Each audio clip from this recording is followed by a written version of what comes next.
Ya ma'asyiral muslimin wa zumratal mu'minin rahimakumullah. Ruya'an Abi Hurairah radhiyallahu annahu qala Rasulullah sallallahu alaihi wasallam, idza qulta li sahibika yaumal jum'ati ansit wal imamu yahdubu faqad laghud. Ansitu wasma'u wa ati'u rahimakumullah. Ansitu wasma'u wa ati'u rahimakumullah. Ansitu wasma'u wa ati'u Allahu la'allakum turhamun. Allahumma sholli ala sayyidina Muhammad. Allahumma sholli ala sayyidina Muhammad. Allahumma sholli wa sallim ala sayyidina Muhammad. Assalamualaikum warahmatullahi wabarakatuh.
Alhamdulillah. Alhamdulillahi rabbil alamin. Nahmaduhu wa nasta'inuhu wa nastaghfiru ilayh. Wa na'udzu billahi min shururi anfusina wa sayyiati a'malina. Man yahdihillahu fala mudilla lahu wa man yudlil fala hadiya. Ashhadu an la ilaha illallah wahdahu la syarika lah. Wa ashhadu anna Muhammadan 'abduhu wa rasuluh. Wassalatu wassalamu ala nabiyyina Muhammadin wa ala alihi wa ashabihi wa man tabi'ahu ila yaumiddin, amma ba'd. Fa ya ibadallah, usikum wa nafsi bitaqwallah wa ta'atihi la'allakum tuflihun. Wa qala Allah ta'ala fil Qur'anil Karim, ya ayyuhalladzina amanu taqullaha haqqa tuqatih wa la tamutunna illa wa antum muslimun. Hadirin jamaah rahimakumullah. Marilah di kesempatan yang berbahagia ini, di kesempatan yang mubarak ini, kita niatkan untuk meningkatkan iman takwa kita kepada Allah Subhanahu wa taala dengan berupaya melaksanakan apa yang telah disyariatkan, apa yang telah diperintahkan, melalui Rasulullah sallallahu alaihi wasallam, dan kita berupaya untuk menjauhi apa yang telah dilarangnya. Karena dengan itulah insyaallah kita menjadi manusia-manusia pilihan Allah, manusia yang muttaqin, dan itulah harapan kita semuanya ketika menghadap Allah dalam keadaan husnul khatimah. Hadirin jamaah rahimakumullah, manusia seringkali disebut sebagai makhluk yang tidak luput dari salah dan dosa. Namun ungkapan ini bukan berarti boleh seenaknya melakukan perbuatan yang bernilai dosa itu. Apabila melakukan perbuatan dosa, itu pun sifatnya sebagai dosa yang tidak disengaja atau karena tidak paham bahwa hal tersebut adalah sesuatu yang bernilai dosa.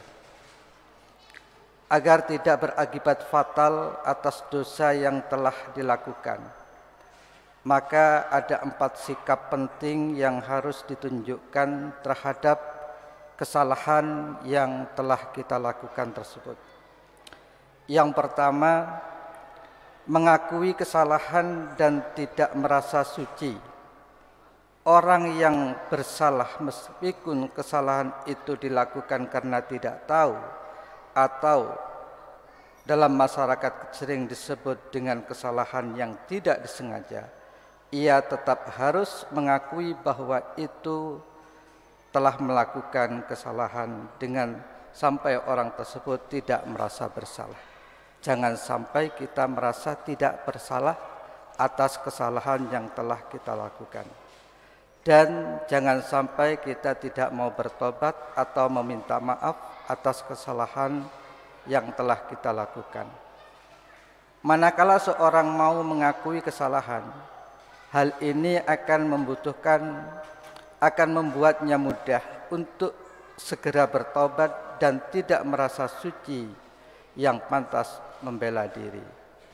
Allah Subhanahu wa taala menegaskan dengan firman-Nya, "Innamat taubatu 'alallahi lilladzina ya'maluna as-su'a bijahalatin summa yatubuna minal qarbin faulaika yatubullahu 'alaihim wa kanallahu 'aliman hakima."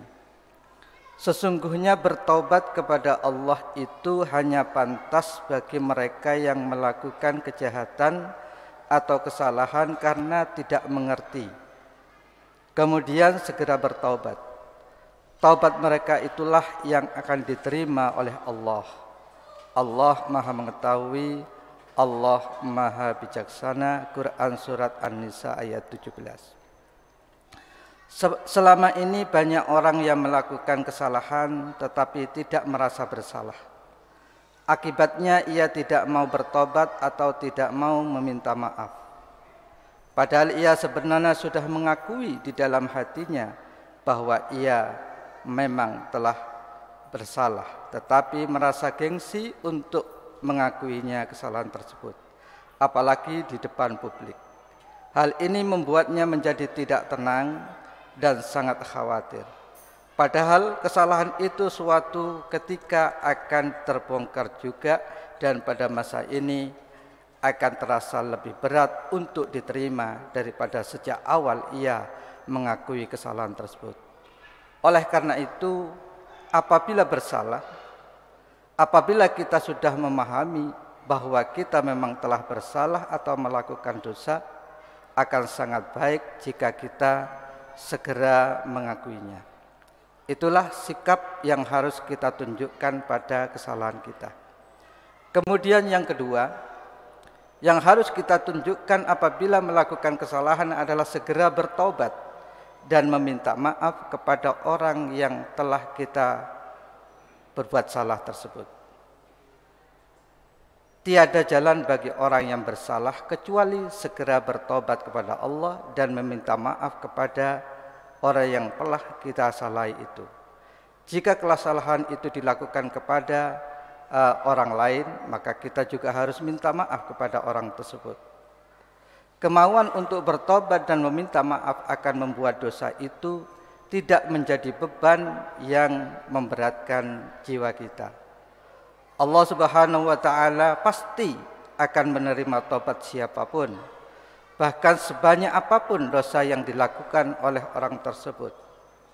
Secara fitrah, tobat adalah rujuk kembali kepada Allah.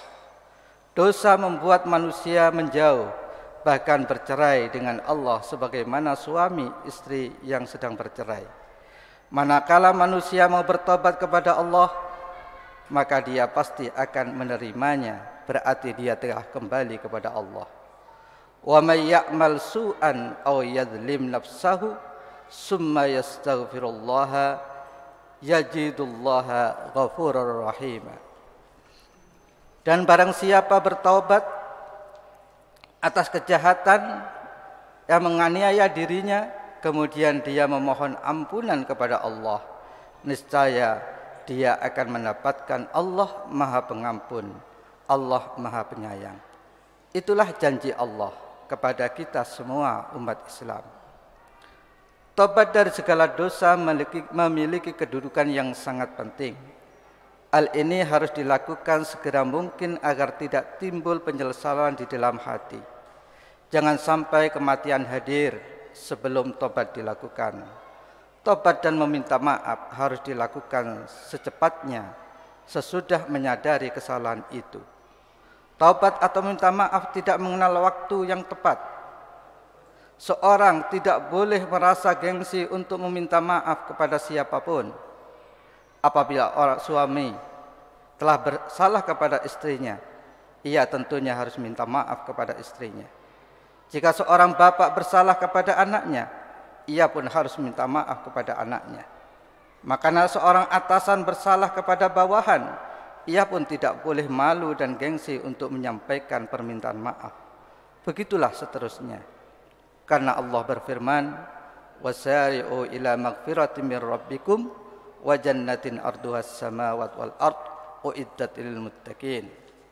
Dan bersegeralah kamu mencari ampunan dari Tuhanmu dan mendapatkan surga yang seluas langit dan bumi, itu telah disediakan bagi orang-orang yang bertakwa. Manakala orang yang bersalah mau meminta maaf, kita yang dimintai maaf pun harus suka memaafkan. Sebab apabila kita bersalah kepada orang lain, kita pun ingin memperoleh maaf dari orang tadi. Mengapa tidak memaafkan kesalahan orang lain, sementara kita juga ingin dimaafkan oleh orang lain? Hadirin rahimakumullah. Kemudian sikap yang ketiga adalah kita harus tunjukkan apabila kita melakukan kesalahan adalah tidak menimpakan kesalahan itu kepada orang lain. Orang yang bersalah di samping harus mengakui kesalahan dan segera bertaubat, ia juga tidak boleh menimpakan kesalahan itu kepada orang lain. Pada hakikatnya, setiap orang harus bertanggung jawab atas perbuatan atau kesalahan yang dilakukannya. Menyalahkan orang lain padahal dirinya yang bersalah, itu adalah merupakan fitnah yang sangat keji. Memang dalam hidup ini banyak kita dapati maling bertiak maling.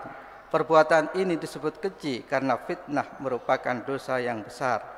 Bagaimana mungkin orang yang tidak bersalah harus menanggung akibat dari suatu kesalahan hanya karena ia dituduh bersalah. Oleh karena itu, orang yang suka menimpakan kesalahan kepada orang lain tidak bersalah akan mendapatkan dosa ganda, yaitu dosa bersalah itu sendiri dan dosa memfitnah orang lain.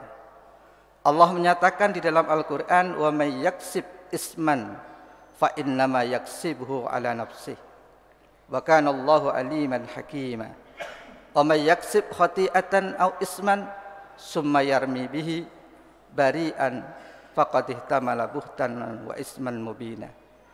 Dan barang siapa berbuat dosa, maka sesungguhnya dia mengerjakannya untuk kesulitan dirinya sendiri. Dan Allah Maha mengetahui, Maha bijaksana. Dan barang siapa bertaubat kesalahan atau dosa, kemudian dia tuduhkan kepada orang yang tidak bersalah, maka sungguh dia telah memikul suatu kebohongan dan dosa yang nyata. Quran Surat An-Nisa ayat 111-112. Ini berarti apabila kita bersalah, kita harus mau menanggung risiko dari kesalahan itu dan tidak bisa menyalahkan orang lain meskipun kita salah dengan sebab orang lain. Orang itu pun ada nilai kesalahannya dan kita pun mendapatkan nilai. Masing-masing orang harus bertanggung jawab atas apa yang dilakukannya. Hadirin rahimakumullah. Kemudian sikap yang keempat. Di dalam menyikapi kesalahan itu adalah kita tunjukkan adalah tidak membela yang salah, karena akibat dari kesalahan akan menimpa orang yang melakukannya. Biarlah orang yang bersalah merasakan akibat kesalahannya itu. Kita tidak perlu dan tidak boleh membela dan melindunginya. Suatu saat para sahabat melapor kepada Rasulullah tentang adanya ketidakadilan. Orang-orang penting atau bangsawan apabila melakukan kesalahan tidaklah dihukum, tetapi ditutup-tutupi, bahkan mendapat perlindungan. Mendengar hal itu, Rasulullah SAW menyatakan, andaikan anakku Fatimah mencuri, maka akan saya potong tangannya. Pernyataan Nabi di atas menunjukkan bahwa orang yang bersalah harus dihukum sesuai dengan tingkat kesalahannya dan tidak perlu dilindungi apalagi dibela, meskipun ia adalah yang selama ini orang yang kita hormati, mungkin guru kita, mungkin pemimpin ataupun pejabat, atau ia adalah orang yang kita cintai seperti anak, teman dan lain sebagainya. Larangan membela orang yang salah ini tercantum di dalam firman Allah, wa ta'awanu 'alal birri wat taqwa wa la ta'awanu 'alal ismi wal udwan. Dan tolong menolonglah kamu di dalam mengerjakan kebajikan dan bertakwa, dan janganlah sekali-kali kamu tolong menolong dalam perbuatan dosa dan permusuhan. Al-Maidah ayat 2. Dari uraian di atas menjadi jelas bagi kita bahwa Allah Subhanahu wa taala maklum jika manusia melakukan kesalahan. Dia pun membuka pintu tobat, membuka pintu maaf apabila hambanya mau bertobat, mau beristighfar kepada Allah Subhanahu wa taala. Hadirin, maka kita setiap hari senantiasa tidak lupa untuk senantiasa beristighfar, mohon ampunan kepada Allah atas segala dosa-dosa yang disengaja ataupun tidak yang sudah kita lakukan.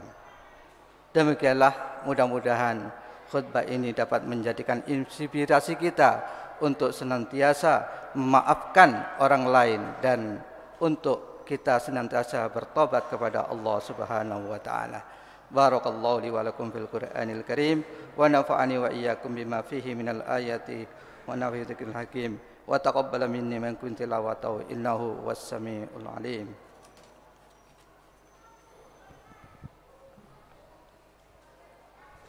Allahumma salli wa sallim ala sayyidina Muhammadin wa ala ali sayyidina Muhammad.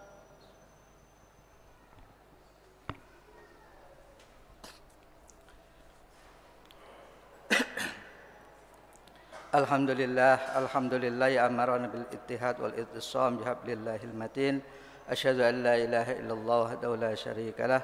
Iyyahu na'budu wa iyyahu nasta'in wa asyhadu anna Muhammadan abduhu wa rasuluh al-mab'utsu rahmatan lil alamin. Amma ba'd, fa ya ayyuhal muslimun ittaqullaha haqqa tuqatih wa'lamu anna Allah amarakum bi amri bada fihi bi nafsihi wa sanna bi malaikati qudsih wa ayyahu bil mu'minina min ibadihi.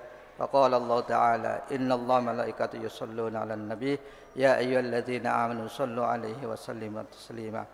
Allahumma salli wa sallim ala sayyidina Muhammad wa ala alihi wa sahbihi ajma'in wa ala tabi'in wa man tabi'ahum bi ihsan ila yaumiddin wa alaina ma'ahum bi rahmatika ya arhamar rahimin.